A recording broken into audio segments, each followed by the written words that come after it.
Assalamualaikum dan selamat kembali ke Domir TV.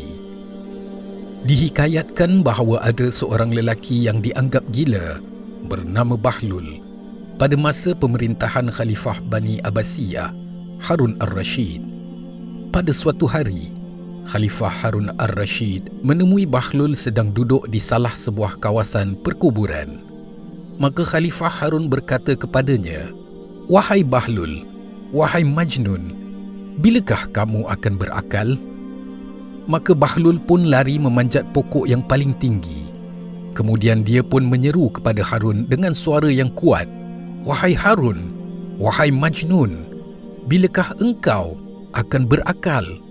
Maka Harun pun menghampirinya di bawah pokok dalam keadaan beliau menunggang kudanya dan berkata kepada Bahlul, "Aku yang gila ataukah engkau yang duduk di kawasan perkuburan yang gila?"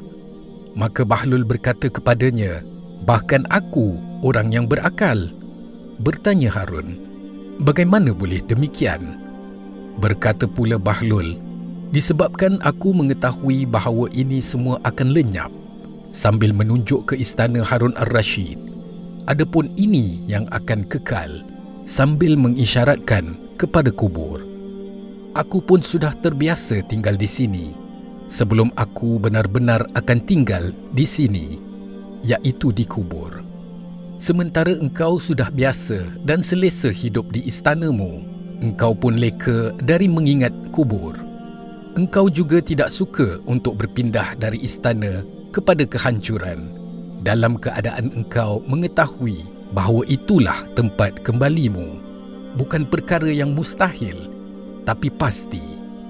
Bahlul pun menjerit bertanya, "Maka katakan kepadaku, siapa orang yang gila?"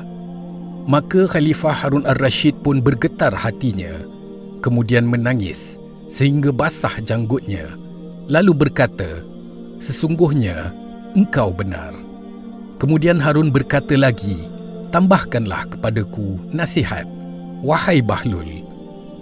Bahlul pun berkata, "Cukup bagimu kitabullah, berpegang teguhlah dengannya." Harun berkata, "Apakah engkau memiliki permintaan sehingga aku akan memenuhinya untukmu?" Bahlul berkata, "Ya, aku ada 3 keperluan. Kalau engkau mampu untuk memenuhinya, maka aku akan sangat berterima kasih kepadamu." Berkata Harun, "Mintalah." Bahlul menjawab, "Apakah engkau mampu untuk menambah umurku?" Harun menjawab, "Aku tidak mampu." Bahlul bertanya lagi, "Apakah engkau mampu menjagaku dari malaikat maut?" Harun menjawab, "Aku tidak mampu." Kemudian Bahlul berkata, "Apakah engkau mampu untuk memasukkanku ke dalam Al-Jannah dan menjauhkan aku dari An-Nar?" Harun pun menjawab lagi, "Aku tidak mampu." Lalu berkatalah Bahlul, "Maka ketahuilah, engkau hanyalah seorang raja dunia. Engkau bukanlah raja yang sesungguhnya, iaitu Allah Subhanahu wa Ta'ala. Aku tidak perlu kepadamu." Allah berfirman dalam surah Al-Hashr ayat 2, "Maka insaflah dan ambillah pelajaran dari peristiwa itu, wahai orang-orang yang berakal fikiran serta celik mata hatinya."